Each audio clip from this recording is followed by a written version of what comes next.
सोचो अचानक तुम्हारा शहर बर्फ से जम जाए और टेम्परेचर -80 डिग्री से भी ज्यादा कम हो जाए और इससे 90% वर्ल्ड पॉपुलेशन भी मर जाए और जितने बचे हुए हैं उनके पास इलेक्ट्रिसिटी और वाटर की भी कमी हो जाए, कुछ खाने को भी ना हो और गर्म रहने के लिए भी कुछ ना हो। सभी स्ट्रगल कर रहे हो और वहीं हमारा हीरो जिसने ऐसे खतरनाक हालत के लिए तैयारी कर रखी थी, इसीलिए उसके पास बहुत अच्छी लाइफ थी और जो उसके साथ रहने की कीमत चुका सकते हैं वो उन्हें खाना दे सकता है और उसकी कीमत है, समझ रहे हो? समझ रहे हो आप? समझ रहे हो ना? लेकिन सब कुछ ऐसे अच्छे से शुरू नहीं हुआ था। असल में 2050 में एक स्टार एक्सप्लोजन की वजह से अर्थ आइस एज में चला गया था। जैंगी एक वॉलमार्ट वेयरहाउस में काम करता था और इसीलिए वो सारी चीजें मैनेज कर पाया था। जिस लड़की को वो पसंद करता था वो उसके घर पर घुस आई थी कुछ आदमियों के साथ उसका सारा खाना लेने के लिए। वो एडमिट भी करती है कि उसने गेट खोलने के लिए उसे ट्रिक किया था।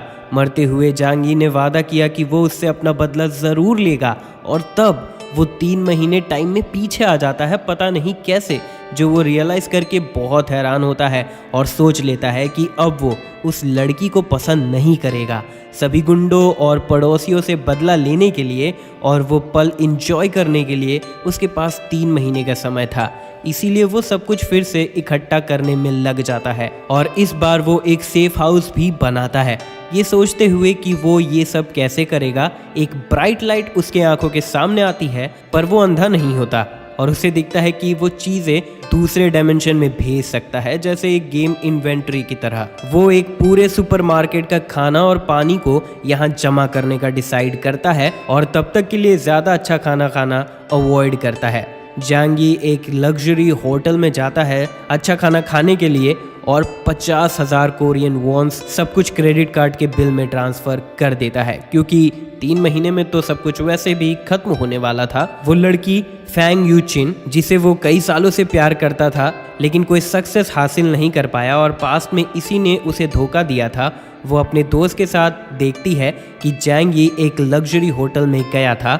उसकी दोस्त कहती है कि वो लकी है कि ये बेवकूफ़ उसके लिए कुछ भी करता है और अब ये अमीर हो चुका है। उसे देखकर जांगी सोचता है कि पिछले लाइफ में ये मेरे सामने भोली बन रही थी लेकिन इसने मुझे धोखा दिया और सब कुछ छीन लिया। मैं तो इसे अभी मार देना चाहता हूँ लेकिन अभी मैं जेल चला जाऊँगा, थोड़ी देर वेट कर लेता हूँ वर्ल्ड के ख़त्म होने तक। जांगी अपने क्रेडिट कार्ड को चमकाते हुए पूछता है, क्या तुम्हें कुछ खरीदना है बेबी गर्ल? वो उन दोनों से सब कुछ कैरी करवाता है और दिखाता है कि उसके पास बहुत पैसे हैं और वो लड़कियां सब कुछ करती हैं कि उन्हें भी कुछ मिल जाए। वो पूछती है कि वो इतना खाना क्या करेगा और हीरो कहता है कि पता नहीं कब सब कुछ खत्म हो जाए, इसीलिए तैयार रहना चाहिए। उसकी दोस्त कहती है कि वो कुछ भी कैरी नहीं कर रहा है, इसीलिए वो उस पर एहसान कर रही है जो उसे लग्जरी डिनर देकर चुकाना चाहिए। जांगी अंदर ही अंदर हंसता है कि जब मेरी बारी आएगी मैं सब कुछ ले लूंगा। मार्केट में उसकी आंट लिन उससे कहती है कि वो इतना सब कुछ अकेले नहीं खा सकता है तो कुछ अपनी आंटी को भी दे दे। फिर उसका 5 साल का पोता जांगी का चॉकलेट ले लेता है। जांगी उसे वापस लेता है और वो बच्चा गुस्सा करने लगता है, तब जांगी उसे डांटता है और वो रोने लगता है। आंट लिन कहती है कि वो एक बच्चे के साथ क्यों लड़ रहा है, वो ये चॉकलेट उससे खरीद लेगी और पैसे बाद में दे देगी। लेकिन जांगी उसे अपना QR दिखाते हुए कहता है पैसे अभी पे करने होंगे और चला जाता है। घर पहुंचने पर फैंग यू उससे आंख मारती है कि हमें भूलना मत। जांगी उसके मुंह पर दरवाजा बंद कर देता है। जांगी सारे खाने को अपने स्टोरेज में रख लेता है ये चेक करने के लिए कि क्या वो खराब हो जाएंगे। उसे अभी बहुत कुछ करना था, एक टफ बिल्डिंग बनाना था जिसमें हीटिंग डिवाइस हो, मेडिकल सप्लाईज भी हो। वो सोचता है कि कुछ वेपन्स भी सही रहेंगे। 3 महीने के अंदर वो अपनी सारी प्रॉपर्टी बेचने का डिसाइड करता है ताकि उसे और पैसे मिल जाए। अगले दिन वो अपना स्टोरेज चेक करता है कि वो लिविंग फूड वहाँ नहीं रख सकता है और पैक्ड फूड सही सलामत है। ये समझने के बाद वो एक रेस्टोरेंट में फ़ोन करता है और 500 मील्स का ऑर्डर देता है और बताता है कि वो 3 दिन के लिए पार्टी दे रहा है। फिर वो प्रॉपर्टी लोन का जुगाड़ करता है अपने अपार्टमेंट के अगेंस्ट, क्योंकि 3 महीने के बाद सारे पैसे वेस्ट हो जाएंगे, 1000 के नोट के जैसे। जांगी अपने लोन रीपे करने के लिए 3 महीने का समय लेता है। मैनेजर उसे वार्न करता है कि इंटरेस्ट बहुत हाई रहेगा, पर जैंगी को इससे कोई फर्क नहीं पड़ता क्योंकि उसके पास 9 मिलियन है और वो 1 महीने में 3 मिलियन करके पे करेगा, नहीं तो अपना घर और कार खो देगा। फिर वो एक सिक्योरिटी कंपनी जाता है जहां एक एजेंट पूछता है उसे क्या हेल्प चाहिए। जैंगी उसे एक सेफ हाउस बनाने का आइडिया शेयर करता है। वो आदमी उसे बहुत से प्लान दिखाता है लेकिन उसे कुछ भी अच्छा नहीं लगता। वो कहता है कि घर को एविएशन मटेरियल से रीइंफोर्स किया जाए, बालकनी में बुलेट प्रूफ ग्लास लगाया जाए और एक एयर फिल्ट्रेशन सिस्टम भी होना चाहिए और 360 degree blind spot free monitoring system. Front door को बैंक वॉल्ट डोर के मटेरियल से बनाना चाहिए और साथ ही वो मैनेजर को कुछ वेपन्स भी लाने कहता है। वो मैनेजर सब सुनकर हैरान हो जाता है और कहता है वो सब कुछ कर सकता है लेकिन वेपन्स नहीं। जैंगी कहता है इससे घर एक फोर्ट्रेस बन जाएगा। फाइनल प्लान का कॉस्टिंग 8 मिलियन होता है। पैसे देने के बाद वो काम जल्दी शुरू करने कहता है। अब उसे वेपन हासिल करने थे सेल्फ डिफेंस के लिए। वो एक हंटिंग क्लब के मेंबर को कॉल करता है और कुछ वेपन्स डील कर लेता है। जैसे ही वो घर पहुंचता है उसका 500 मील्स का ऑर्डर भी पहुंच चुका था। बहुत से लोग ये देखते हैं क्योंकि डिलीवरी ट्रक्स 5 स्टार होटल के थे जो 1 मिलियन से भी ज़्यादा कॉस्ट का होगा। जैंगी का घर भर जाता है। बिना टाइम वेस्ट किए जैंगी सारा खाना स्टोरेज स्पेस में रख लेता है ताकि उसे सालों तक कोई टेंशन ना हो। अगले दिन सिक्योरिटी कंपनी वाले उसका घर का काम करने आ जाते हैं। पड़ोसी ये सब देखते हुए उसका मजाक उड़ाते हैं कि वो पागल हो गया है, लेकिन जैंगी जानता था कि बाद में वो सबका मजाक उड़ाएगा। फिर जैंगी अपने मैनेजर के पास जाता है जहां वो काम करता था और मेडिकल सप्लाई का कुछ पोर्शन खरीद लेता है और मार्केट से डबल रेट पे करता है। फिर वो सब कुछ अपने घर ट्रांसपोर्ट करवाता है। ये सब फैंग यू चिन भी देखती है जो उससे पूछती है कि क्या कुछ होने वाला है और वो उसके बारे में बहुत सोच रही है। जैंगी उसे भाव नहीं देता जिससे वो गुस्सा हो जाती है क्योंकि पहले जैंगी उसकी सारी बात मानता था। उसकी दोस्त हंसने लगती है कि अगर कुछ होने वाला होता तो गवर्नमेंट सबको वार्न जरूर करती। अब उसे जैंगी का दिल जीतना होगा ताकि वो मजे ले सके। कुछ हफ्तों बाद जैंगी का सेफ हाउस रेडी हो जाता है। जैंगी बहुत खुश था और अब उसका लास्ट सप्लाई आने वाला था जिसका वो वेट कर रहा था। कुछ ट्रक्स आते हैं ढेर सारा पानी लेकर। एक डिलीवरी ड्राइवर उसका अंकल यू था। वो जैंगी से पूछता है कि वो इतने सारे पानी का क्या करेगा। पास्ट लाइफ में उसके अंकल ने उसकी हेल्प की थी तो जैंगी उसे बताता है कि इस साल मौसम खराब रहने वाला है तो उसे भी पानी बचा लेना चाहिए। अंकल यू को भरोसा नहीं होता पर जैंगी के सीरियस फेस को देखकर वो भी पानी बचाने का सोचता है। तभी उसे काम करने के लिए बुलाया जाता है। जैंगी बचे हुए दिनों में खाना खाता है और बचाता भी है और वेपन्स के साथ ट्रेनिंग भी करता है। आइस एज आने में 3 दिन बचे हुए थे। वेदर खराब होने लगा था। फाइनल मोमेंट आ चुका था। जैंगी अपने काम पर था जहां वो स्टॉक सुपरवाइजर था। वो सभी के लिए चाय बनाता है और सभी बेहोश हो जाते हैं उसका चाय पीकर। सभी सर्विलेंस कैमरास को बंद करने के बाद वो वेयर हाउस से सभी स्टॉक्स चुरा लेता है, फ्यूल, फूड और इक्विपमेंट्स, और सब खाली कर देता है। फिर वो एक बॉक्स को देखता है जिसमें जैकेट्स थे जो -100 डिग्री टेम्परेचर भी सह सकते थे। अपने प्लान को पूरा करने के लिए जैंगी खुद को बेहोश कर लेता है। 2 घंटे बाद उसे उठाया जाता है और बताया जाता है कि सब कुछ चोरी हो चुका है। जैंगी बहुत हैरान हो जाता है। मैनेजर उसे कॉल करके पूछता है। सब कुछ एक बार में चोरी होने और कैमरास में ना आने की वजह से मैनेजर जैंगी को ब्लेम करता है कि उसने सब कुछ प्लान किया है। जैंगी घबरा जाता है। सभी को पुलिस स्टेशन ले जाया जाता है पर कुछ सामने नहीं आता। पुलिस ऑफिसर उन्हें सिटी से बाहर जाने से मना करता है। जैंगी कहता है वो अपने घर से भी बाहर नहीं निकलेगा।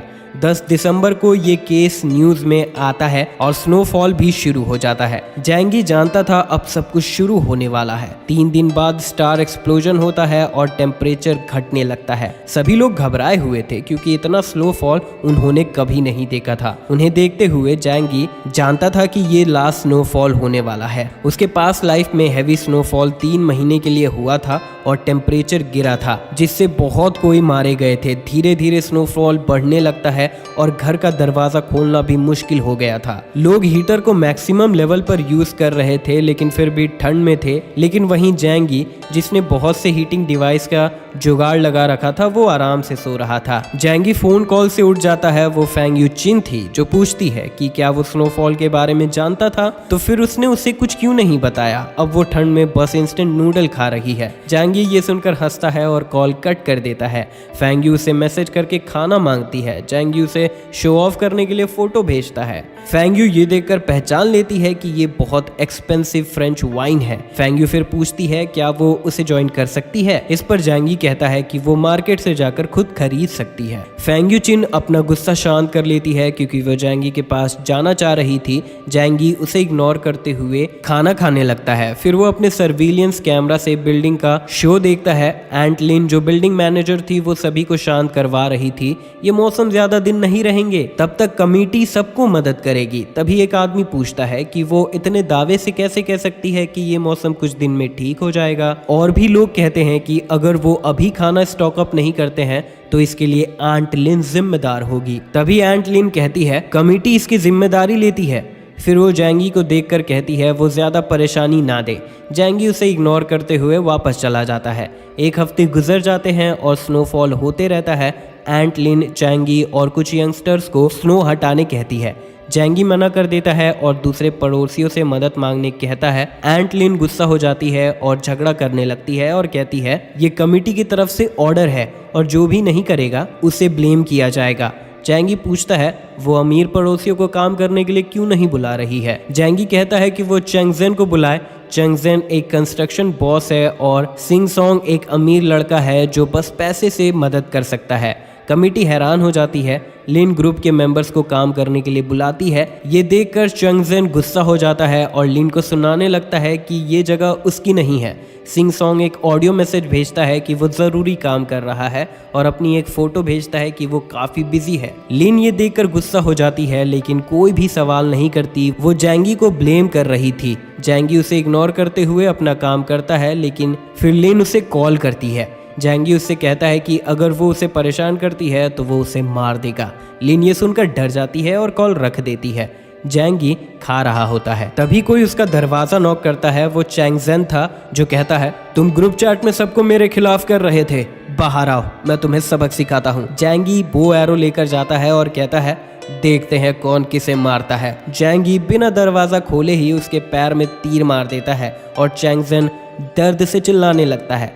किसी ने भी नहीं सोचा था कि जैंगी जैसा लड़का ऐसा भी कुछ कर सकता है। चेंगजेन को पता नहीं था कि जैंगी की बदले की ये बस शुरुआत थी। ठंड में चेंगजेन मर भी सकता था अगर उसे सही समय पर ट्रीटमेंट नहीं मिला तो, और फिर ठंड से भी। असल में जैंगी उसे एक ही बार में मारना चाहता था और ये रियलाइज करने के बाद चेंगजेन इमरजेंसी कॉल करता है पर कोई फायदा नहीं होता है। इसीलिए वो खुद से तीर निकालता है और ग्रुप में मैसेज करता है कि मैं तुम्हें नहीं छोड़ूंगा जैंगी। जैंगी रिप्लाई देता है कि तुम फिर से आए तो मैं तुम्हें मार दूंगा।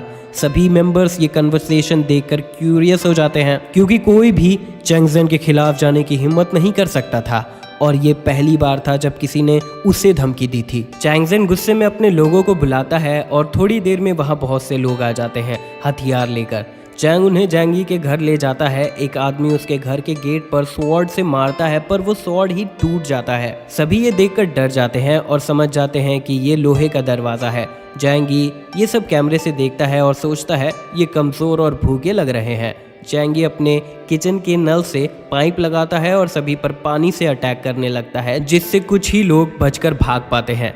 जैंगी ये देखकर बहुत खुश था क्योंकि ऐसे टेम्परेचर में पानी सबसे खतरनाक हथियार है। चेंगजेन के घर पर बचे हुए लोग आते हैं और वो कांप रहे थे और जिस्म की गर्मी बांट रहे थे। चैंग पूछता है क्या हुआ, तुम लोग एक लड़के को नहीं पकड़ पाए? वो बताते हैं वो लड़का बहुत तेज है, उसका दरवाज़ा मेटल का है और उसने हम पर पानी से अटैक किया। चैंग कहता है उसके दरवाजे पर नज़र बनाए रखो, वो कभी ना कभी तो बाहर आएगा ही और तब हम उसे पकड़ लेंगे। बिल्डिंग के एंट्रेंस पर अंकल यू कुछ लोगों के साथ स्नो हटा रहे थे और सुपरमार्केट तक जाने का रास्ता बना रहे थे, पर वो रियलाइज करते हैं कि स्नोफॉल ज्यादा तेज है और वो काम नहीं कर सकते और गिव अप करके वापस चले जाते हैं। जैंगी उन्हें देख रहा था। न्यूज़ में सभी को बताया जा रहा था कि स्नो डिजास्टर नॉर्मल है, पर जैंगी जानता था कि 90% लोग फ्रीज हो चुके हैं। फेंग यू उससे मैसेज करके पूछती है क्या वो ठीक है। जैंगी कहता है वो ठीक है। फेंग यू कहती है उसे भूख लगी है और उसने बहुत सारा खाना खरीद रखा है और फिर खाना मांगती है। जैंगी उसे एक लॉबस्टर की फ़ोटो भेजता है। फेंग यू ये देखकर गुस्सा हो जाती है और सोचती है इसीलिए वो सिंगल है। उसकी बेस्ट फ्रेंड जैंगी को मैसेज करती है कि तुम्हारी वजह से फेंग यू दुखी हो गई है।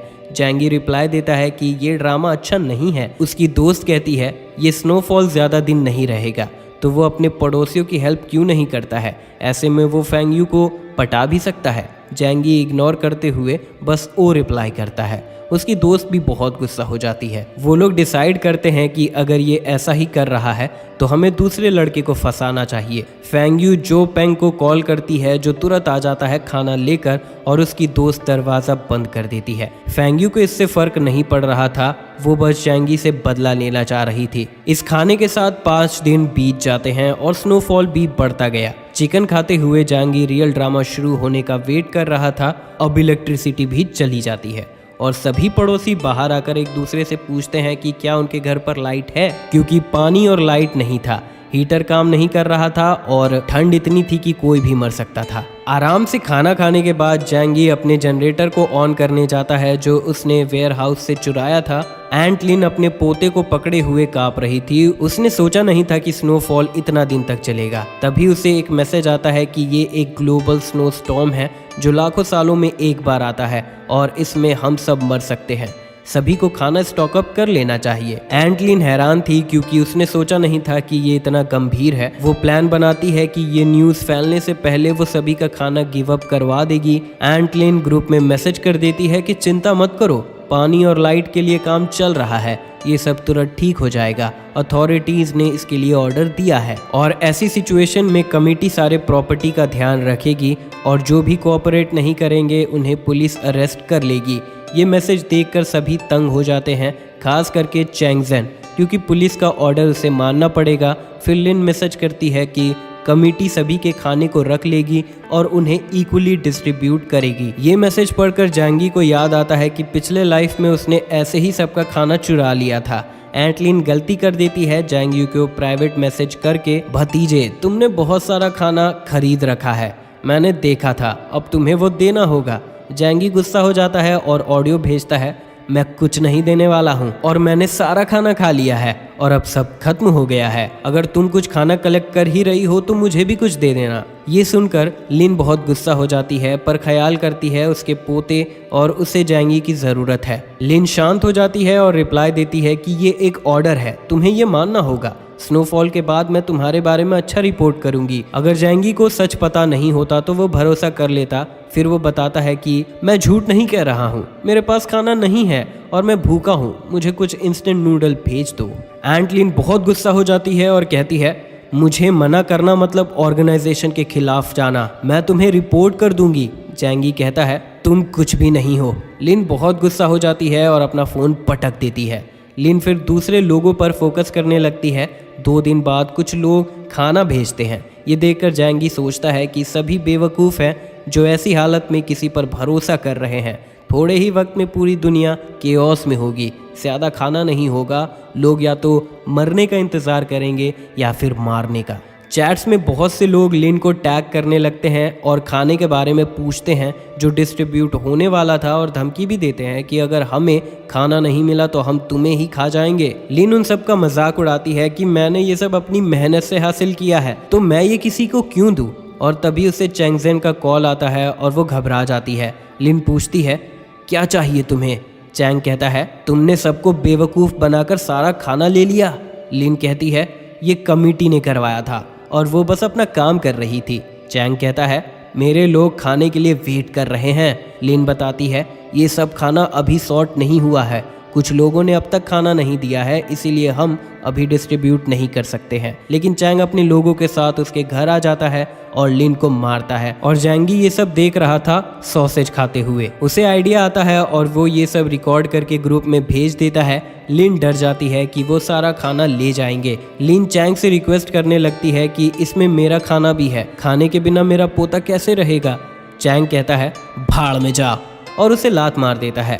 उसका पोता ये देखकर गुस्सा हो जाता है और एक नाइफ लेकर अटैक कर देता है। वो एक आदमी के पीछे चाकू मार देता है और वो आदमी बच्चे को जोर से लात मार देता है। चैंग को फर्क नहीं पड़ रहा था और कहता है ये इसी के लायक थी, हमें बेवकूफ बनाने के लिए, हम तो न्याय कर रहे हैं। ग्रुप में सभी लोग ये वीडियो देखकर मजे ले रहे थे और चैंग को थैंक्स करते हैं। जांगी ये सब देखकर सोचता है कि ये लोग रियल प्रॉब्लम को नहीं समझ रहे हैं कि आज चैंग ने लिन के घर पर अटैक किया है, कल वो तुम्हारे घर पे भी कर सकता है।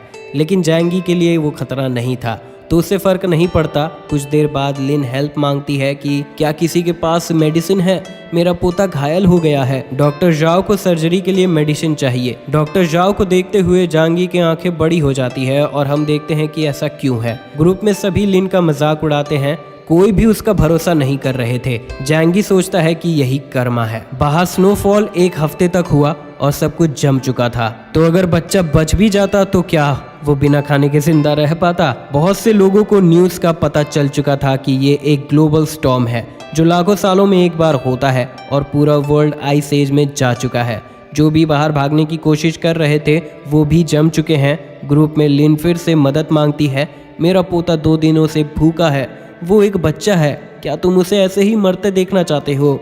मैं इसके लिए पैसे भी पे करूंगी। ये देखकर कुछ लोग इंस्टेंट नूडल्स के पैकेट ऑफर करते हैं $2000 के लिए। जांगी ये देखकर मजे ले रहा था कि लोग सिचुएशन समझ नहीं रहे हैं, जल्द ही उन्हें पैसे भी खाने पड़ेंगे। पैसे वाले होने की वजह से शिंग सोंग सभी से खाना खरीदने लगता है क्योंकि वो जानता था पैसे को वो नहीं खा सकता है। ग्रुप में एक सिंगल मदर हेल्प के लिए रिक्वेस्ट करती है कि वो और उसकी बेटी भूख से मरने वाले हैं, क्या कोई हेल्प करेगा? जांगी याद करता है कि ये औरत अपनी बच्ची के साथ पास्ट लाइफ में काफ़ी लंबा जी थी। स्टॉर्म के 10 दिन के बाद जांगी वर्कआउट कर रहा था, उसे वीडियो कॉल आता है फैंग यू का। जांगी उसका मजाक उड़ाता है कि तुम पतली हो गई हो, क्या तुम खा नहीं रही हो? और उन्हें चिकन भी दिखाता है। वो पूछती है कि इतने ठंड में उसका पसीना कैसे निकल सकता है। जांगी बताता है कि उसके पास एक हीट प्लेस है और अब वो बाहर वॉक पे जाने का सोच रहा है। फैंग यू कहती है कि वो उसके साथ नहाना चाहती है, पर जांगी उसे मना कर देता है और उसका मजाक उड़ाता है। वो गुस्सा हो जाती है और कहती है तुम मदद नहीं करना चाहते हो तो कोई बात नहीं, लेकिन हमारा मजाक मत उड़ाओ। जांगी कहता है तो क्या मैं तुम्हें अब भी लूजर लगता हूँ? अगर तुम्हें खाना चाहिए तो जाओ किसी अमीर के पास, और कॉल रख देता है। फैंग यू बहुत गुस्सा हो जाती है और अपना फोन पटक देती है कि उसका लूजर अब वो लूजर नहीं रहा। उसकी दोस्त कहती है कि जांगी बहुत कमाल है और ये फैंग यू का लॉस है कि वो उसके साथ नहीं हो पा रही है। वो उन अमीर लड़कों से तो अच्छा है जिनके साथ वो रहती थी। दोनों फाइट करने लगते हैं क्योंकि फैंग यू अपनी बेइज्जती बर्दाश्त नहीं कर पा रही थी। वहीं गवर्नमेंट स्नो डिजास्टर के बारे में सबको बताने लगे थे और टीवी पर अनाउंसमेंट भी करते हैं कि सभी के इलेक्ट्रिसिटी नीड को पूरा करने के लिए बस रात में ही सप्लाई होगा और वोल्टेज भी कम होगा। फिलहाल सभी पावर प्लांट को बंद कर दिया गया है, सभी बस अपना फोन और लैंप यूज करें। सभी लोग जान गए थे कि स्नोफॉल का कोई लास्ट डेट नहीं है। 10 मिनट फाइट करने के बाद फैंग यू और उसकी दोस्त जो पेंग को कॉल करती है और बताती है कि जांगी उसके पवित्रता का नाश करना चाहता है क्योंकि उसके पास बहुत सारा खाना है। जो बहुत गुस्सा हो जाता है और जांगी को सबक सिखाने का सोचता है। फैंग यू उसे और मैनिपुलेट करती है कि वो उसके घर पर डाका ही डाल दे। फिर वो तीनों जांगी के घर के पास जाते हैं और नाइफ छुपाते हुए डोर नॉक करते हैं।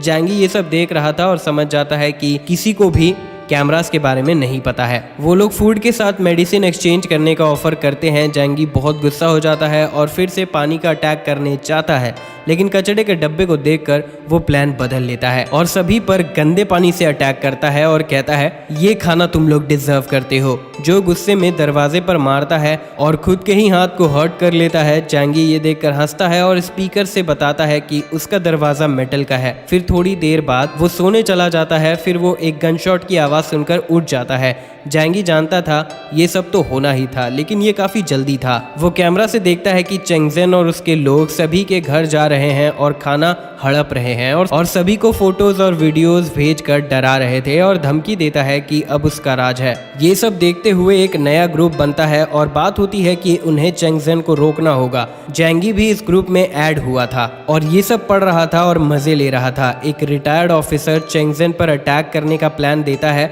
सभी उसका सपोर्ट करते हैं। वो अंकल कहता है उसे जवान लड़के चाहिए होंगे। एक औरत कहती है, लिन ने हमें धोखा दिया था, तो हमें इस अंकल पर कैसे भरोसा करना चाहिए। जिससे वो ग्रुप भी डिवाइड हो जाता है। एक चेंजन पर अटैक करना चाह रहे थे और बाकी भरोसा नहीं करना चाह रहे थे। जैंगी ये सब आराम से पढ़ रहा था और कैमरा से सब कुछ देख ही रहा था। जैंगी सोचता है कि उसे चेंगजेन को रोकना होगा क्योंकि वो सभी को मार रहा है, जो सही नहीं है। अगले दिन एक रेसिडेंट जो अंकल के अपोजिशन में थी, वो ग्रुप में हेल्प मांगने लगती है क्योंकि अब उसकी बारी थी, लेकिन कोई फायदा नहीं होता और वो पकड़ी जाती है। फेंगयू और उसकी दोस्त डर गए थे और अगला नंबर उनका हो सकता था। वो प्लान बनाते हैं कि वो जैंगी के स्टॉक पाइलिंग के बारे में सबको बता देंगे और सभी के साथ मिलकर उसके घर पर अटैक करेंगे। वो जैंगी को नए ग्रुप में ऐड करती है ये सब बताने के लिए। जैंगी को कोई फर्क नहीं पड़ता और चेंगजेन से उन्हें बचकर रहने कहता है और फिर ग्रुप लीव कर देता है। फेंगयू और सभी हैरान हो जाते हैं कि वो इतना कैसे बदल सकता है और वो बात करने लगते हैं कि वो जैंगी के घर में कैसे घुसे। ग्लासेस वाला लड़का कहता है वो दरवाजे से जा सकते हैं, वो ताले तोड़ना जानता है। वो लोग जैंगी के घर को खोलने का ट्राई करते हैं और पानी से बचने के लिए छाता भी रखते हैं। जैंगी ये सब देख रहा था और हाई वोल्टेज फीचर ऑन कर देता है। वो लड़का हार मान चुका था कि ये ताला नहीं खुल सकता है और तभी उसे एक झटका लगता है और वो मर जाता है। जैंगी को कोई फर्क नहीं पड़ रहा था। वो सभी जैंगी को शैतान कहने लगते हैं और उसे बाहर आने कहते हैं। जैंगी बो एरो से अटैक कर देता है। 2 बंदे उसकी हेल्प करते हैं लेकिन उन पर भी अटैक हो जाता है। फेंगयू और बचे हुए भाग जाते हैं और जिन्हें तीर लगा था वो जमीन पर दर्द से चिल्ला रहे थे। एक लड़की फेंगयू को थप्पड़ मारती है कि ये सारी उसकी गलती है, उसने बताया क्यों नहीं कि उसके पास हथियार है। फेंगयू बताती है उसे पता नहीं था, पिछली बार उसने कचड़े और पानी से अटैक किया था। जो फेंगयू का सपोर्ट करता है वो लोग डॉक्टर को बुलाते हैं। डॉक्टर उनके वाउंड्स को देखकर हैरान हो जाती है और बताती है उसे प्रोफेशनल इक्विपमेंट चाहिए होंगे, तभी वो कुछ हेल्प कर पाएगी और आयरन एरोज में जंग लग गए थे तो उन्हें एंटीबायोटिक भी चाहिए होगा, नहीं तो वो मर जाएंगे। एक लड़की ये सुनकर रोने लगती है और कहती है जैंगी ने ये सब जानबूझकर किया है। डॉक्टर जो कहती है मैं उसे नहीं जानती हूँ और जाने से पहले उन्हें मेडिसिन का जुगाड़ करने कहती है क्योंकि अगर वो ऐसे एरो निकालते हैं तो वो मर जाएंगे। फेंगयू पास्ट के बारे में सोचने लगती है कि जैंगी अचानक से बहुत बदल गया और सब कुछ स्टॉक पाइलिंग करने लगा। वो बताती है कि जैंगी के पास मेडिसिन भी है क्योंकि उसने देखा था और यहाँ किसी ने भी उसे हार्म नहीं किया, वो बस हेल्प चाह रहे थे। ये सारी उसकी ही गलती है। डॉक्टर ये सब बात सुनकर बहुत कंफ्यूज हो जाती है कि मैं जैंगी को तो नहीं जानती लेकिन ये लोग यही डिजर्व करते हैं। एक लड़की फेंगयू को ब्लेम करती है कि सारी गलती उसकी है और अब उसे ही जैंगी को मनाना होगा कि वो हमें मेडिसिन दे। जो भी इसमें सपोर्ट करता है कि बिना मेडिसिन के वो मर जाएंगे। अब प्लान बनता है कि वो जैंगी को कॉल करेगी, जो वो करती है। वो रोते हुए कहती है यहाँ सभी मर रहे हैं, क्या तुम हेल्प करोगे। जैंगी पूछता है कि वो ऐसा क्यों करे, सभी को एक ना एक दिन तो मरना ही है। वो लड़की फ़ोन ले लेती है और जैंगी से कहती है तुम्हें हेल्प करनी ही होगी, तुमने ही उन्हें मारा है और उन तीर में जंग लगा हुआ था। जैंगी कहता है मैंने जानबूझकर ऐसे तीर का यूज़ किया था और मैं कोई मदद नहीं करने वाला हूँ, लेकिन फेंगयू चिन मेरे साथ आकर रह सकती है। तभी यूचिंग फ़ोन ले लेती है और कहती है हाँ बिल्कुल, अब मैं तुम्हारी हूँ, तुम मेरे साथ जो चाहे वो कर सकते हो। यूचिंग की दोस्त भी साथ में आना चाह रही थी लेकिन जैंगी थ्रीसम के मूड में नहीं था। जैंगी सिर्फ यूचिंग को बुलाता है। यूचिंग जाने लगती है, उसकी दोस्त उसे रोकती है पर यूचिंग उसे धकेल देती है। वो लड़की फिर उससे थप्पड़ मारती है। यूचिंग जो को देखते हुए उससे हेल्प मांगती है कि उसे जैंगी के पास जाने में हेल्प करे और जो तुम एक अच्छे लड़के हो लेकिन तुम गरीब हो, अब सिर्फ जैंगी ही उसे खुश कर सकता है। जो बैठ जाता है और यूचिंग जाने लगती है लेकिन सभी उसे रोकने लगते हैं क्योंकि सारी उसकी गलती थी, इसीलिए यूचिंग का कोई हक नहीं बनता कि वो अकेले जाए। डॉक्टर जो उन्हें याद दिलाती है कि बिना मेडिसिन के वो मर जाएंगे और चली जाती है। वो चश्मे वाला लड़का कहता है कि उन्हें ये प्लान मान लेना चाहिए और सभी को बता दे कि जैंगी उसके पास बहुत सारा खाना है। जब चेंगजेन और बाकी लोग उसके घर पर अटैक करेंगे तब हम मेडिसिन ले लेंगे। यूचिंग इन सब के खिलाफ हो जाती है। वो लड़की उसे डराती है कि उसने कुछ किया तो वो उसका मुंह तोड़ देगी। जो यूचिंग को मारने के खिलाफ था लेकिन इस प्लान के साथ वो एग्री कर रहा था। वो लोग ग्रुप में जैंगी की फोटोज और वीडियोस सेंड कर देते हैं। चेंगजेन ये देखता है और कहता है अब वो अपने पैर का बदला लेगा। सभी लोग जैंगी को खाना बांटने कहते हैं, एंट लिन भी। एक सिंगल मदर जैंगी को उसके बच्चे का गॉड फादर बनने कहती है। ये सब देखकर जैंगी एक ऑडियो मैसेज भेजता है, मैं किसी की भी मदद नहीं करने वाला हूँ। और फिर स्नोफॉल देखने लगता है और सोचता है कि घर पर रहना बोरिंग है। वो स्नोमोबाइल पर बाहर घूमना चाहता है। तभी डॉक्टर जो का मैसेज आता है। डॉक्टर कहती है, मेरा खाना और मेडिसिन खत्म हो गया है, क्या तुम कुछ समझौता करना चाहते हो? जैंगी याद करता है कि पिछले लाइफ में वो अपना खाना बांटते हुए मर गई थी। इसका मतलब वो अच्छी इंसान है, लेकिन जो इतनी स्मार्ट होती है उतनी ही खतरनाक होती है। जैंगी फिर से गलती करना नहीं चाह रहा था। जैंगी कहता है, मैं सप्लाईज दे सकता हूँ, लेकिन उसके बदले में तुम्हें कुछ देना होगा। डॉक्टर जो कहती है, वो कंसल्टेशन दे सकती है। जैंगी कहता है, खाने और मेडिसिन के बदले में उसे कुछ करना होगा। जैंगी उसे अपना स्पाई बनने कहता है और सभी के प्लान्स के बारे में बताने कहता है। अगर वो इसे एक्सेप्ट कर लेती है तो वो बाकियों के जैसे मरने से बच सकती है। डॉक्टर कुछ देर के लिए सोचती है क्या वो सही कर रही है, और फिर एक्सेप्ट कर लेती है। वो ग्लास वाला लड़का जैंगी को धमकी देता है, जैंगी तुम कहाँ हो, ये आखिरी मौका है, क्या तुम हमें सप्लाईज दोगे या नहीं? जैंगी उसका मजाक उड़ाता है कि उसका खाना खत्म हो गया है। वो लड़का गुस्सा हो जाता है। फिर चेंगजेन एक ग्रुप बनाता है जैंगी के बिना और उसका सारा खाना चुराने का प्लान करता है। डॉक्टर जो और अंकल यू भी उस ग्रुप में होते हैं। डॉक्टर जो जैंगी को इसके बारे में बता देती है। इससे जैंगी समझ जाता है कि डॉक्टर काम करने वाली है। जैंगी उसे बताता है कि वो खुद को बचा सकती है, लेकिन तुम बाकियों के साथ मत रहना। सुबह के 2:30 बजे थे। बहुत से लोग हथियार लेके जैंगी के घर पास आते हैं और उसका मेटल गेट तोड़ने में लग जाते हैं। जैंगी ये सब कैमरा से देखने लगता है और हाई वोल्टेज फीचर ऑन कर देता है। जो गेट के सामने थे वो तुरंत मर जाते हैं और ये देखकर बहुत से लोग डर जाते हैं। पर जैसे ही भागने के लिए मुड़ते हैं वो चेंगजेन को देखते हैं, जो उन्हें डराते हुए उस दरवाजे पर अटैक करने कहता है। वो चश्मे वाला लड़का सभी को मोटिवेट करता है, अब हमें जैंगी को मारना होगा।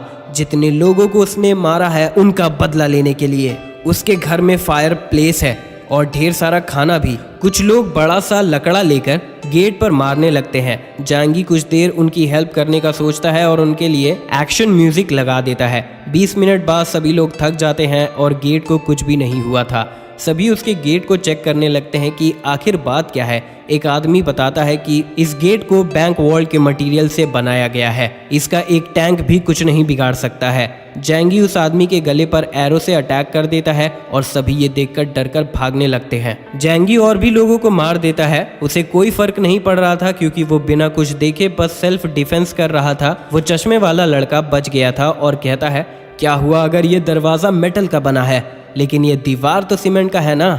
सभी लोग ये समझ जाते हैं और दीवार तोड़ने में लग जाते हैं। दीवार टूटने लगता है और फिर एक मेटल साउंड आता है। वो चश्मे वाला लड़का कॉन्फिडेंट हो चुका था और चेक करने जाता है। वो देखता है कि दीवार भी मेटल के बने हैं। ये देखकर वो हैरान हो जाते हैं कि कोई अपना दीवार ऐसा क्यों बनवाएगा। शायद उसे ये सब पहले से पता था। सभी लोग बाकी जगह भी तोड़ने लगते हैं, ऊपर नीचे, लेकिन चारों तरफ उन्हें मेटल मिलता है और वो लोग कुछ भी नहीं कर सकते थे। सभी ये समझ जाते हैं कि जैंगी इस खतरे के बारे में जानता था, इसीलिए उसने पहले से तैयारी कर रखी थी। सभी बहुत दुखी हो चुके थे कि जैंगी ने बस अपने बारे में सोचा। तो रेसिडेंट एक दूसरे को देखते हैं और खाने का सोचते हैं, लेकिन फिर शांत हो जाते हैं। एक आदमी कहता है कि उसका बालकनी ग्लास का बना हुआ है। ये सुनकर सभी खुश हो जाते हैं और दूसरे बिल्डिंग से वो जैंगी के बालकनी में जाते हैं। जैंगी आराम से बैठा हुआ था और सभी उसके बालकनी में आ चुके थे, लेकिन वो ग्लास भी बुलेट प्रूफ था और वो कुछ भी नहीं कर पाते हैं। उन्हें हेल्प करने के लिए जैंगी एक ग्लास बॉटल में आग लगाकर बाहर फेंक देता है। एक आदमी बॉटल से जल जाता है और वो नीचे कूद जाता है, लेकिन आग फैलने लगता है। जैंगी और भी हेल्प करने को तैयार था। वो लोग वापस जाने लगते हैं, लेकिन अदर साइड वाले उन्हें गिरा देते हैं और जिन लोगों को आग नहीं लगी थी वो लोग आग के मजे लेने लगते हैं। कुछ देर बाद फिर से कुछ लोग उसके बालकनी में आते हैं और खाने के लिए भीख मांगने लगते हैं। जैंगी को कोई फर्क नहीं पड़ रहा था और उन्हें नूडल खाते हुए दिखाता है और एक सामने भी रख देता है और कहता है, जो भी चेंगजेन का सर लेकर आएगा उसे खाना मिलेगा, वो भी 1 हफ्ते के लिए। ये सुनकर सभी चेंगजेन को देखने लगते हैं। जो लोग चेंग के पीछे थे वो भी जैंगी का ऑफर सुन चुके थे कि चेंग को मारना मतलब 1 हफ्ते के लिए खाना। चेंग को उसके लोग बचा लेते हैं और अब जैंगी ये रिवॉर्ड ग्रुप में ऑफर कर देता है। अगले दिन कुछ लोग चेंग को मारने के लिए तैयार थे और उन्हें डर नहीं था कि चेंग अपने आदमियों के साथ था। उस पर अटैक होता है लेकिन वो अटैकर्स को ही मार देता है। एक आदमी देखता है कि चेंग पीछे से जख्मी हो चुका है। चेंग डॉक्टर जो को कॉल करता है और जो उसका ड्रेसिंग करने आ जाती है और कहती है कि ये फ्री नहीं होगा, उसे खाना चाहिए। लेकिन उसका खाना देकर वो भूखे रहने का डिसाइड करती है। चेंग उससे कहता है वो इस बिल्डिंग में किसी का भी खाना नहीं बनने वाली है। जो वहां से जाने लगती है लेकिन फिर चेंगजेन उसे रोक लेता है कि उसके हील होने के बाद ही वो कहीं जा सकती है और उसे एक कोने में बैठा देता है। सभी जैंगी को मारने की बात करने लगते हैं। प्लान सुनने के बाद जो बाथरूम जाती है और जैंगी को सब कुछ मैसेज कर देती है। फिर चेंगजेन के लोग बगल के अपार्टमेंट में जाते हैं खाना हड़पने के लिए और वहां एक कपल को मार देते हैं। चेंगजेन डॉक्टर को बताता है कि उसे अपना खाना बचाना है। फेंग्यू चीन के घर पर वो लड़के तीर बिना एंटीबायोटिक्स के निकालते हैं और उन्हें इन्फेक्शन हो चुका था। जो पेंग अपने कज़न को समझाता है कि वो जैंगी को कन्विंस करने का ट्राई करे पर वो मना करती है। जैंगी चेंगजेन के वीडियोस देखते हुए टाइम स्पेंड कर रहा था। जैंगी जो को कॉल करता है। जो बताती है कि चेंगजेन पागल हो चुका है, वो रोज़ लोगों को मार रहा है और उनका खाना ले रहा है और मुर्दों को भी साइड में रख रहा है बाद के लिए, और बताती है कि उसने काफ़ी दिनों से खाना नहीं खाया है और पूछती है क्या वो हेल्प करेगा। जैंगी सोचता है कि वो उसके बहुत काम आ सकती है और ऐसे सिचुएशन में डॉक्टर तो खजाना है। जैंगी उसे कहता है तुम मेरे घर आ सकती हो लेकिन एक आखिरी काम करने के बाद। थोड़ी देर बाद जो पेंग जैंगी के घर पहुंच चुका था और बताता है कि यूचिंग भूख से मरने वाली है, प्लीज़ उसे खाना दे दो। जैंगी उससे कहता है तुम्हारा टेटनस बढ़ चुका है, अब दवाई से भी तुम नहीं बच पाओगे। जो वापस जाते हुए सोचता है वो कभी यूचिंग का हाथ भी नहीं पकड़ पाया है। वापस जाकर वो यूचिंग का हाथ पकड़ लेता है और उससे शादी करने के लिए कहता है। यूचिंग उसे धकेल देती है जो उसका गला पकड़ लेता है। फिर वो उसे थप्पड़ मारती है और कहती है वो जैंगी की है, जो उसका गला दबाकर उसे मारने लगता है। डॉक्टर जो चेंगजेन के लिए खाना बनाने का डिसाइड करती है क्योंकि अब वो भी खाना चाह रही थी जिंदा रहने के लिए। थोड़ी देर हेल्प करने के बाद वो कहती है वो सब संभाल लेगी और सूप में कुछ मिला देती है। फिर वो उन्हें खाना देती है। सभी को सूप अच्छा लगता है। जो भी अपने लिए सूप लेती है और अपने रूम में वापस चली जाती है, ये सोचकर कि दवाई काम कर जाएगी। उसने सभी के खाने में सोने की दवाई मिला दी थी और सभी बेहोश हो चुके थे। फिर वो जैंगी को मैसेज करती है और पूछती है अब वो क्या करे। जैंगी सभी को बालकनी में ले जाने कहता है। डॉक्टर ऐसा ही करती है। जैंगी ये सब देख रहा था। जो पूछती है क्या वो सबको मारने वाला है। जैंगी उसे रोप देता है और सभी को रेलिंग में बांध देने कहता है। जो उसे हेल्प करने कहती है पर जैंगी उसका टेस्ट ले रहा था। जो चेंगजेन का गन लेती है। जैंगी गन की मैगजीन खाली करने कहता है। जो को जैंगी पर भरोसा नहीं हो रहा था पर वो मजबूर थी और गन जैंगी को दे देती है। जैंगी चेन के गन को कंफर्म करता है और फिर वाटर पाइप लाने जाता है और सभी पर पानी थ्रो करने लगता है जो को वार्न किए बिना। जो अपार्टमेंट के अंदर चली जाती है। चेंगजेन और उसके आदमी उठ जाते हैं। चेंग समझ जाता है उन्हें ड्रग दिया गया था। वो जैंगी को देखकर गाली देने लगता है। थोड़ी ही देर में चेंगजेन जमने लगता है। जैंगी फिर डॉक्टर को कॉल करके उसे घर आने कहता है। डॉक्टर उसके गेट के पास पहुंच जाती है। जैंगी कैमरे से देख रहा था कि कोई रिस्क ना हो। डॉक्टर गेट से अंदर आती है और जैंगी गन पॉइंट किए हुए था। डॉक्टर अंदर घुसते ही जमीन पर बैठ जाती है क्योंकि वो बहुत ज्यादा थक चुकी थी। जैंगी उसके पीछे गन पॉइंट कर देता है कि अभी तो बस शुरुआत हुई है जाने मन, पहले मुझे ये चेक करना होगा कि तुम्हारे पास कुछ छुपा हुआ तो नहीं है। डॉक्टर शर्मा जाती है और कहती है मुझे पता है ये कैसे चेक करवाना है। और फिर हम देखते हैं डॉक्टर कपड़े उतार लेती है और उसके सामने खड़ी हो जाती है। जैंगी ये कंफर्म कर लेता है कि वो कुछ नहीं छिपा रही है और फिर उसे बाथरूम ले जाता है शावर दिलाने और फिर परफॉर्मेंस की तैयारी करने लगता है। थोड़ी देर में डॉक्टर नहा कर आती है जिसे देखकर जैंगी बहुत एक्साइटेड हो जाता है और फिर उसके बाल सुखाने में हेल्प करता है। जैंगी बताता है कि वो उसे जाने नहीं देगा क्योंकि वो उसके लिए कीमती है। अगर तुम मेरी बात नहीं मानोगी तो मैं तुम्हें सजा दूंगा।